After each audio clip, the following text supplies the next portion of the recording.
জুলাইয়ের বিপ্লব কিংবা গণ অভ্যুত্থান কিভাবে সংগঠিত হয়েছে, এই জুলাই বিপ্লবে কারা কারা নেতৃত্ব দিয়েছে, কার নেতৃত্বে শেখ হাসিনা 5ই আগস্ট বাংলাদেশ থেকে পালিয়েছে, এ নিয়ে এখন চুলচেরা বিশ্লেষণ চলছে।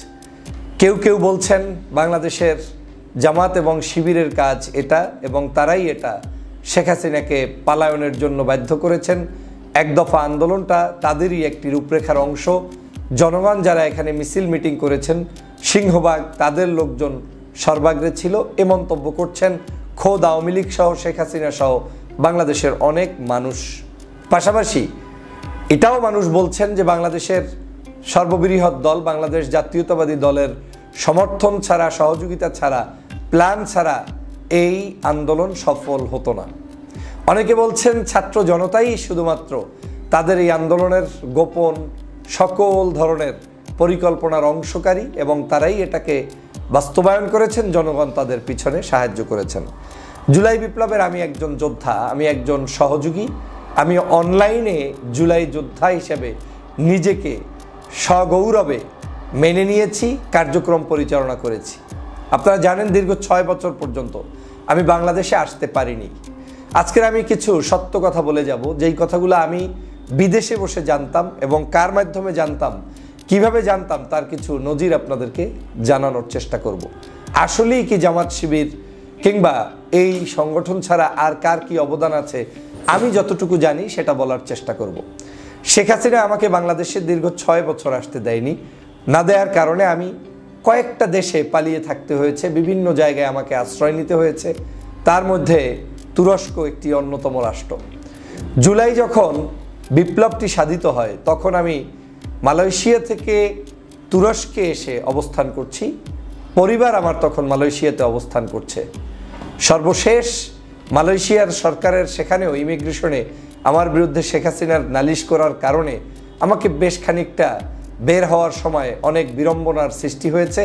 একবার ফ্লাইট ক্যান্সেল হয়েছে, পরবর্তীতে আবার নতুন করে টিকিট কেটে সেখানে ইমিগ্রেশনে অনেক সময় পার করে বের হতে পেরেছিলাম আলহামদুলিল্লাহ। কিন্তু ওই যেদিন বের হয়েছিলাম ওই দিন কখনো ভাবতে পারিনি যে এই বের হওয়ার মধ্য দিয়েই শেখ হাসিনার পতন নিশ্চিত করে তারপরে বাংলাদেশে আমি ফেরত আসতে পারবো। আমি মনে করেছি তুরস্কে যাচ্ছি, হয়তো তুরস্ক থেকে আরও কোথাও না কোথাও আমাকে যেতে হবে।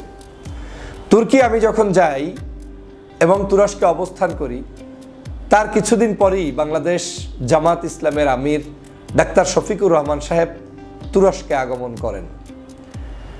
আপনারা জানতে পারেন যে আপনি তো ভিন্ন দল করেন, তাহলে ডাক্তার শফিকুর রহমান সাহেবের সাথে আপনার সম্পর্কের সূত্র কি, কিভাবে তিনি আপনাকে স্নেহ করেন, সেটা একটু আমি বলে রাখলেই তার পরবর্তীতে এই ব্যাখ্যাগুলো দিলে আপনাদের কাছে বিশ্বাসযোগ্য এবং ভালো মনে হবে। ডাক্তার শফিকুর রহমান সাহেব যেদিন থেকে আমাকে চিনেছেন, সম্ভবত 2018 সালের পরে 19 সালের দিকে করোনাকালীন সময়ে, সেই সময় থেকে আমি একজন দেশপ্রেমিক হিসাবে কাজ করছি, দেশের জন্য লড়াই করছি, মজলুম মানুষের পক্ষে কথা বলছি, বিএনপি, জামাত, হেফাজত, চরমনাই, ডানপন্থী সকল মানুষদের যার যখন জুলুম হয়েছে সবার পক্ষে আমি দাঁড়িয়েছি। এটাকে উনি অ্যাপ্রিসিয়েট করতেন।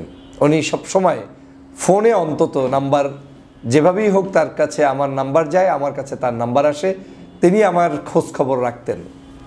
এর অংশ হিসেবে উনি জেলে যাওয়ার আগে, জেলে যাওয়ার পরে, বের হওয়ার পরে, এমনকি খোঁজ জেলে থাকতেও উনি খোঁজ রাখতেন।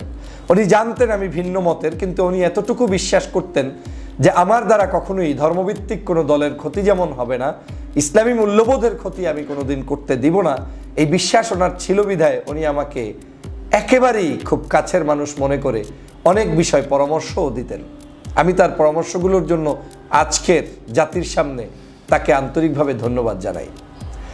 তো আমি আসি এখন প্রসঙ্গে, যে কি প্রসঙ্গে আমি বলছি যে এই জুলাই বিপ্লবের অবদান বাংলাদেশের জামাত শিবিরের কিংবা অন্য রাজনৈতিক দলগুলোর যেটা আছে তার বাহিরেও যে ব্যক্তি জামাত শিবিরের মূল নেতা ডাক্তার শফিকুর রহমান, ওনার কি অবদান কিভাবে থাকতে পারে সেটা আমি একটু বর্ণনা করতে পারি। উনি তুরস্কে আসেন 23শে জুন, সম্ভবত 23শে জুন সকালবেলা, তুরস্কের ফজর হওয়ার কিছুক্ষণ আগে উনি তুরস্কে ল্যান্ড করেন। ল্যান্ড করার পরে উনি আমাকে ফোন দেন যে আজকের আমি মাত্র এসে নেমেছি, নামাজ কালাম পড়ব, হোটেলে রেস্ট নিব, তোমাকে পরে জানানো হবে তুমি কোথায় কোন জায়গায় আমার সাথে সাক্ষাৎ করতে পারবে। আমি অত্যন্ত খুশি হয়েছি, ওনার সাথে আমার জীবনে দেখা হয়নি, এই প্রথম সাক্ষাৎ হবে। আমি সন্ধ্যার মধ্যে উনি যেখানে আসতে বললেন আয়া সোফিয়া মসজিদে আমি উপস্থিত হলাম, সেখানে ওনার সাথে সাক্ষাতে মিলিত হলাম, নামাজ পড়ে কোলাকুলি করলাম। তারপরে টি ব্রেকের একটি ছোট্ট আয়োজনের মতো তিনি আমাদেরকে সবাইকে, ওখানে আরও যারা উপস্থিত ছিলেন, চা কফি বা এ জাতীয় কিছু আমাদেরকে উপস্থাপন করলেন, আমরা সেটা ভোগ করলাম। তারপরে ওনার সাথে একটু ট্রেনে ছোট্ট জার্নি করার সুযোগ পেলাম। সেই ট্রেনে যাওয়ার পথে তার চেয়ারের পাশের চেয়ারটাতে আমাকে বসালেন। আমাকে বসিয়ে বাংলাদেশ সম্পর্কে বিভিন্ন মন্তব্য বক্তব্য দিচ্ছেন। স্বভাবতই আমি খুব বিষণ্ণ ছিলাম, মন খারাপ ছিল যে বাংলাদেশ থেকে দীর্ঘ 6 বছর পরে এসেছি, আবার 24 সালেও শেখ হাসিনার নির্বাচন আর একটা সুষ্ঠুভাবে অনৈতিকভাবে অবৈধভাবে তিনি করে ফেলেছেন। তার 29 পর্যন্ত তো আর বাংলাদেশে যেতেই পারবো না, আর ভবিষ্যতে যাব কি যাব না তাও তো কোনো নিশ্চয়তা নাই। সে কারণে দুঃখ বরাক্রান্ত হৃদয় নিয়ে বাংলাদেশের যত বড় বড় রাজনৈতিক দল যখনই আমার সাথে কথা বলেন, জানতে চাইতাম আপনার পরিকল্পনা কি হতে পারে। আমি ডাক্তার শফিকুর রহমান সাহেবের প্রতি কৃতজ্ঞতা জানাই। ওনাকে আমি জিজ্ঞেস করলাম, হুজুর আমাদের কি হবে, কি করতে পারি, আপনারা কি করছেন? উনি বললেন বাংলাদেশে একটি বিপ্লব হতে হবে। তো উনি বললেন বাংলাদেশে একটি বিপ্লব হতে হবে এবং এও বললেন বাংলাদেশে একটি বিপ্লব হবে। আমি ট্রেনে এই আল্লাহকে হাজির রেখে এই রমজান মাসে এই সত্য কথাগুলো প্রকাশ করছি এজন্য জাতির জেনে রাখা দরকার যে বিপ্লব এবং এই গণঅভ্যুত্থানের সূত্রপাত কোন জায়গা থেকে, কোন ব্যক্তির মুখ থেকে কিভাবে এসেছে, এবং সেটা আজকের আপনাদেরকে প্রকাশ করছি। 23শে জুন ওনার সাথে সন্ধ্যায় আমার সাক্ষাতে তিনি বলছেন বাংলাদেশে একটি বিপ্লব হবে। আমি তখন মনে মনে হাসলাম এজন্য আমরা যারা ইসলামিক বাংলাদেশে রাজনৈতিক দলগুলোর সাথে সম্পৃক্ত থেকে রাজনীতি করছে সবারই একটি চিন্তা থাকে বিপ্লব হবে, ইসলামী বিপ্লব হবে, হুকুমত হবে, দিন কায়েম হবে, ধর্মভিত্তিক বহু বক্তব্য থাকে। তো সেই শব্দ চয়নের জায়গা থেকে আমিরে জামাত হয়তো বলেছেন একটি বিপ্লব হবে। তারপরে উনি শ্রদ্ধেয় ব্যক্তিত্ব, আমি চুপ করে শুনলাম, জানতে চাইলাম বিপ্লব কিভাবে হবে। বলে হবে, যে কোনো উপায়ে হবে, মানুষ জেগে উঠবে, সবাই মিলে সম্মিলিত প্রচেষ্টায় হবে, তবে সেটা হয়ে যাবে। এই বিপ্লবের জন্য প্রস্তুতি গ্রহণ করো। আমি ওনার এই বক্তব্যগুলো শুনে কিছুটা আশান্বিত হলাম এবং আমি ওনার সফর সম্পর্কে কিছুটা অবগত হলাম।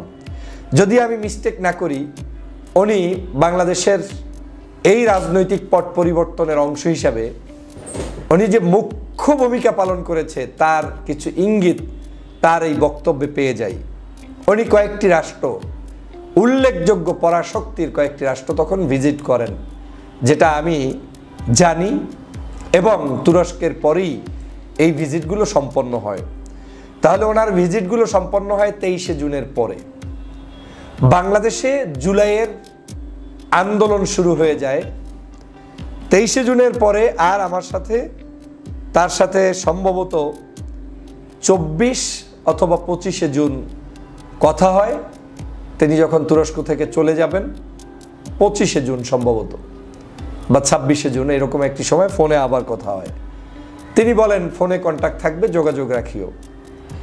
এর পরবর্তীতে উনি আমাকে 26শে জুলাই হঠাৎ একদিন মেসেজ পাঠান হোয়াটসঅ্যাপে, যখন বাংলাদেশে জুলাইয়ের আন্দোলন একেবারে ঘনীভূত হয়ে গিয়েছে, জমে গিয়েছে, সর্ব জায়গায় আন্দোলন, শেখ হাসিনার পতন নিশ্চিত হচ্ছে। এবং সেই কঠিন পরিস্থিতির মধ্যে হঠাৎ করে উনি আমাকে একটি মেসেজ পাঠান আসসালামু আলাইকুম বলে। ইংলিশে মেসেজটার সার মর্ম হচ্ছে, তুমি এই বিশেষ অ্যাপসটি ডাউনলোড করো, তোমার সাথে হয়তো আমার যোগাযোগ রক্ষা করতে হলে এই জায়গায় কথা বলতে হবে। আমার হঠাৎ করে মাথা একটু হলেও চিন্তায় পড়ে গেলাম যে লোকটার সাথে আমার যখন হোয়াটসঅ্যাপে কথা হবে, সেই লোকটা আমাকে বিশেষ কিছুর মাধ্যমে যোগাযোগ করতে চায়, আন্দোলন চলমান, তাহলে এর মধ্যে কিন্তু আছে। আমি জানার চেষ্টা করলাম, বোঝার চেষ্টা করলাম। বিভিন্নভাবে আমি জানতে পারলাম বাংলাদেশের যে আন্দোলন চলমান রয়েছে, এই আন্দোলনে জামাত শিবির তাদের জীবনের সর্বোচ্চ মূল্য নিয়ে ঝাঁপিয়ে পড়ার জন্য কেন্দ্র নির্দেশিত বিশেষ পদ্ধতিতে তারা অবলম্বন করেছে। এবং আমি এও জানতে পারলাম ঢাকা শহরে তারা সর্বোচ্চ এই প্রায় 15-20 দিন পর্যন্ত বিভিন্ন জায়গা থেকে, প্রান্ত থেকে চিরা মুড়ি ডাল যে যেভাবে পেরেছে, যার যেখানে অবস্থান করার সুযোগ এসেছে, তারা তাদের সেই লক্ষ লক্ষ নেতাকর্মী নিয়ে উপস্থিত হয়েছে। আমার কাছে থাকা তথ্য অনুযায়ী আমি তখন জানতে পেরেছি 25 থেকে 30 লক্ষ এডিশনাল পিপল, যারা কাউন্টেড ছাড়া জামাত শিবিরেরই নিজেদের ডেডিকেটেড পিপলদেরকে ঢাকা শহরে নিয়ে আসতে সক্ষম হয়েছে। কম বেশি হতে পারে, মিডিয়ায় এক ধরনের তথ্য আসতে পারে, এমনকি অনেকে 50 লক্ষও বলেছেন, যদিও আমি সেটাকে খুব একটা গুরুত্বের সাথে দেখি না। আমি 25-30 লক্ষ জামাত শিবির আসতে পারে এ ধারণাটা আমার আছে। তো যখন শফিক সাহেবের ওই মেসেজ পেলাম 26শে জুলাই, তখন আমি আমার কাছে অবস্থানরত দুজন ভাই ছিলেন তুরস্কে। আমি এগুলো কেন বলছি, আপনারা ভবিষ্যতে তাদের ইন্টারভিউ নিতে পারবেন, সাক্ষী নিতে পারবেন। একটা ছেলে হচ্ছে তুরস্কে পড়াশোনা করে, নাম তানভীর, ফেনীতে বাড়ি। আর একজন ভদ্রলোক যে আমাকে আশ্রয় দিয়ে সাহায্য করেছে, সহযোগিতা করেছে, তার নাম শহীদ রাহাত, একজন ব্যবসায়ী, বিশিষ্ট ব্যক্তি। এই তানভীর এবং শহীদ রাহাত, এই দুই ব্যক্তির কাছে আমি কিছু কিছু বিষয় শেয়ার করতাম যে আজকের এই ঘটনা ঘটতে পারে, আমার কাছে মনে হচ্ছে আমিরে জামাতের এই বক্তব্য কোনো একটা সিগন্যাল বহন করছে। তো তারাও হতভম্ব হতেন, বলতেন না ভাইয়া এগুলা হতেও পারে, নাও হতে পারে। তখন আমি বলতাম যে ডাক্তার শফিকুর রহমান সাহেব আমাকে যখন যে বক্তব্য দিয়েছে, কখনোই কোনো কিছু ফলস উদ্বুদ্ধকরণ কিংবা ইনফরমেশন তিনি দেয়নি। তিনি কথা কম বলেন, কিন্তু যেটা বলেন সেটা আদতেই অনেক কথা বলেন। এর বাইরে অনেক কথা, জেল জুলুম অত্যাচার, কি অবস্থা, কেমন দেশ, কেমন যাচ্ছে, সেগুলো নিয়ে ভিডিও করলে আপনাদের 3 ঘন্টায়ও শেষ হবে না। শফিক সাহেবের সাথে আমার কি কি কথা, এগুলো বলার সুযোগ নেই, আর এটা আমি বলতেও চাই না। আমি শুধু এই কথাটাই বলতে চাই যে এই বিপ্লবের তিনি একজন সাথী কিভাবে হলেন, তার যে গোপন একটি পরিকল্পনায় এগুলো হতে পারে, সেই জায়গাটা জাতির ইতিহাসে যাতে লিপিবদ্ধ থাকে, সেজন্য আজকের ডেট সহ ম্যান সহ আমি আপনাদেরকে বলছি। ওনার এই অ্যাপসের পরে আমি ওনাকে অ্যাপসে মেসেজ পাঠালাম, সাথে সাথে উনি হয়তো 1-2 ঘন্টা পরে বা 6 ঘন্টা পরে রিপ্লাই আসলো, please pray for our victory, আমাদের স্বাধীনতার জন্য, নতুন স্বাধীনতার জন্য তুমি আমাদের জন্য দোয়া করো। এবং আমার বুঝতে আর বাকি নেই যে বাংলাদেশের এই জায়গাটায় তিনি কি অবদান রাখছেন।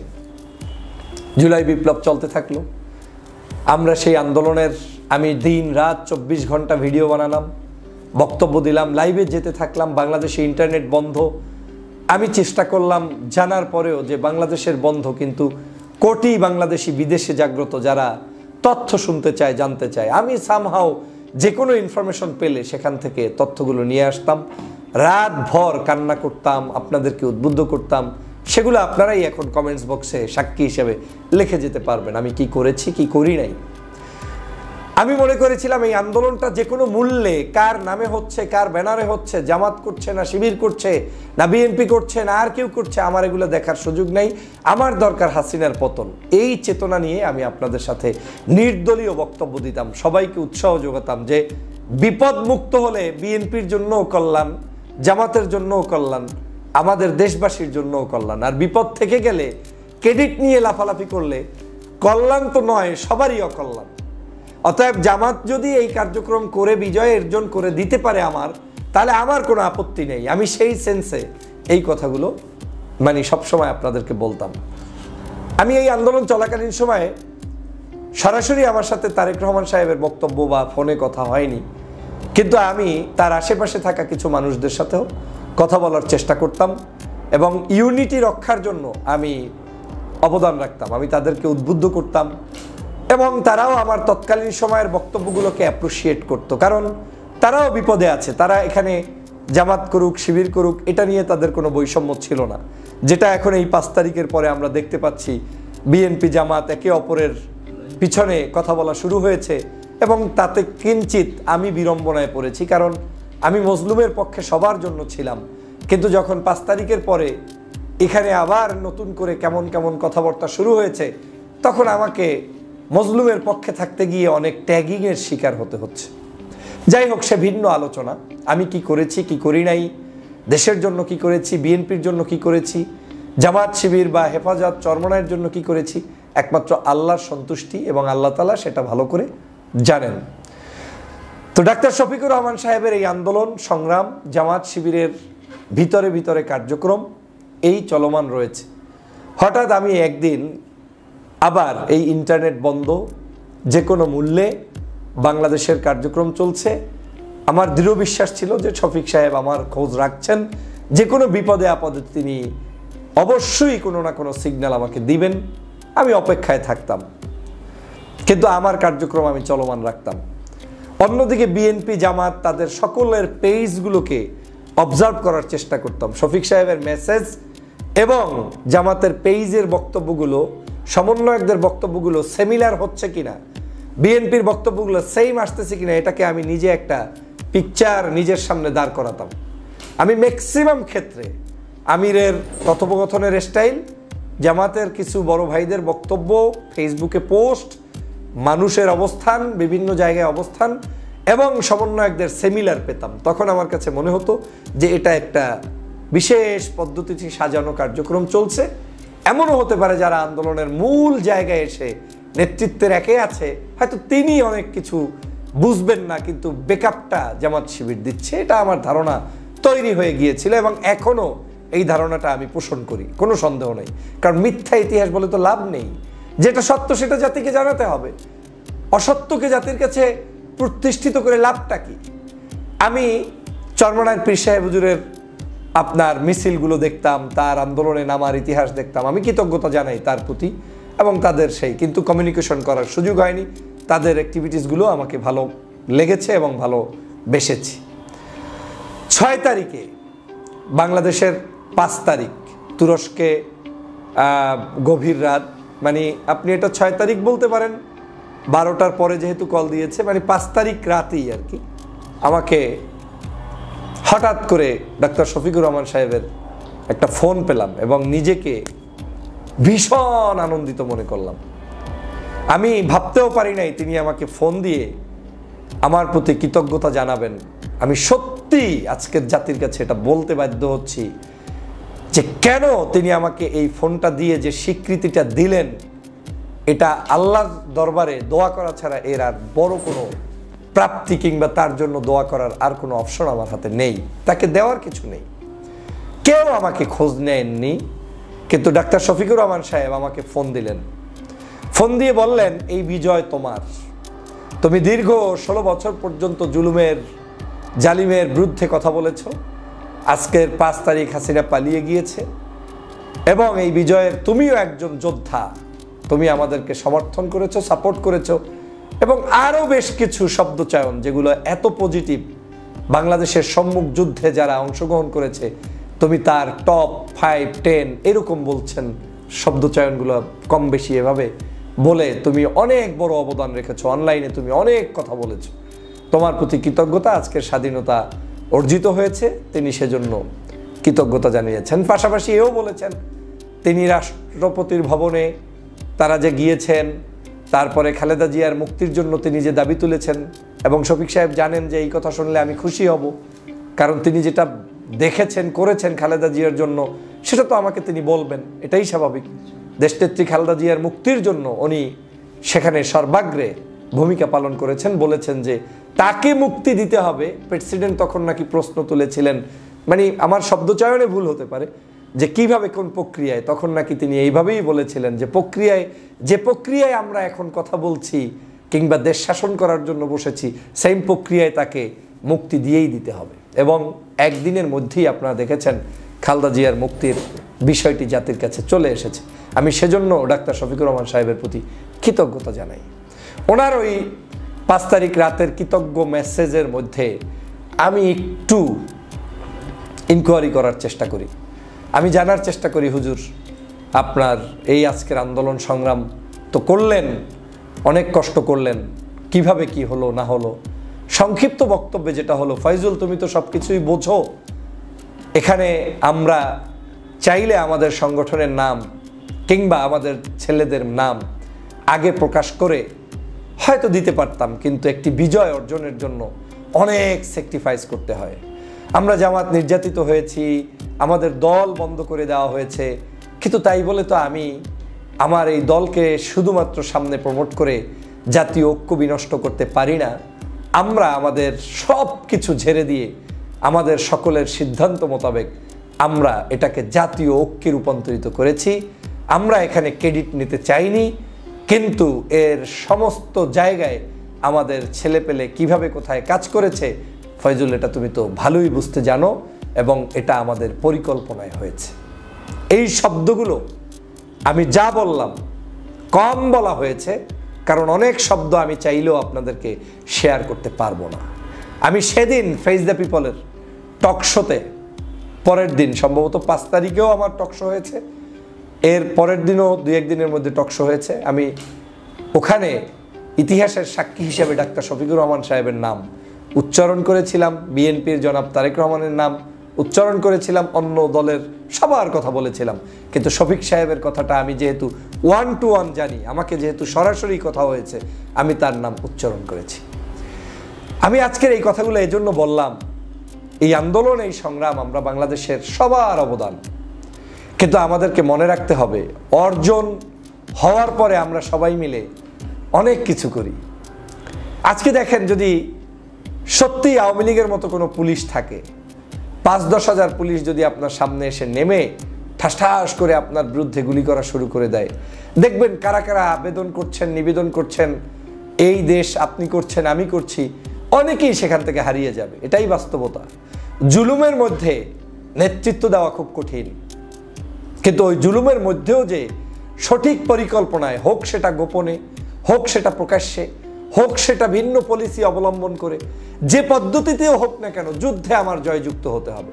অতএব জামাত শিবির যদি গোপনে কোনো কাজ করে থাকে, প্রকাশ্যে কিছু করে থাকে, কিংবা ইন্টারনালি কোনো রাষ্ট্রের সাথে কমিউনিকেশন করে কারো সাথে তার যদি একটা চুক্তিও হয়ে থাকে, তারপরেও যদি এই জুলুমের অবসান তিনি ঘটাতে পারেন, দিস ইজ নেম কল নেতৃত্ব। এটাকেই বলে আপনার সত্যিকারই লিডারশিপ, এবং এটাই হচ্ছে পলিটিক্সের অংশ। এমন কোনো নেতৃত্বের আমার প্রয়োজন নেই যেই নেতৃত্বে আমি অবহেলিত থাকতে থাকতে শেষ হয়ে যাচ্ছি, আমার জাতি ধ্বংস হচ্ছে, দেশ ধ্বংস হচ্ছে, লাভ কি? আপনাকে উইন হতে হবে। এই উইন করার জন্য যে লোকটি অবদান রেখেছে তার নাম ডাক্তার শফিকুর রহমান। আমি আজও তাকে এই বক্তব্যের মাধ্যমে স্বীকৃতি দিয়ে গেলাম। ইতিহাসের পাতায় এটা লেখা থাকবে। আমি যখন বই লিখব, আমি যখন আমার এই ইতিহাসগুলো আপনাদেরকে বর্ণনা করব, সময় পাচ্ছি না, বিদায় হচ্ছে না, সুযোগ পেলে তখন লম্বা সময়ে গত 16 বছরের বিভিন্ন পালা পরিক্রমায় তাদের অবদান, অন্যদের অবদান, আমার অবদান, আপনাদের অবদান সবগুলোই এখানে আসবে। আমি দেশবাসীকে অনুরোধ করব, সবাই একার কিছু দাবি করার দরকার নেই। আমরা যে যেখান থেকে করেছি সেটাই ইতিহাসের পাতায় অন্তর্ভুক্ত হোক না। হতে পারে আপনার তথ্যটি আমি আদৌ জানি না, যেমন আমি আজকে যেটা বললাম, শফিক সাহেব এই ভিডিও দেখলে তিনিও হয়তো উত্তরে উঠবেন যে কিরে, এই সকল জিনিস তো জাতির কাছে কোনোদিন আমি বলিনি। তাহলে আমি আজকের ইতিহাসের সাক্ষী হয়ে আজকের এই শব্দ চয়ন করলাম। আশা করি আপনাদের এই ভিডিওটি ভালো লেগেছে, বক্তব্য ভালো লেগেছে। ইতিহাসকে জানার চেষ্টা করুন, মিথ্যাকে পরিহার করুন, সত্যের পথে থাকুন। আজ আবারও বলছি, রোজা মুখে বলছি, এই যা বলছি সবই সত্য।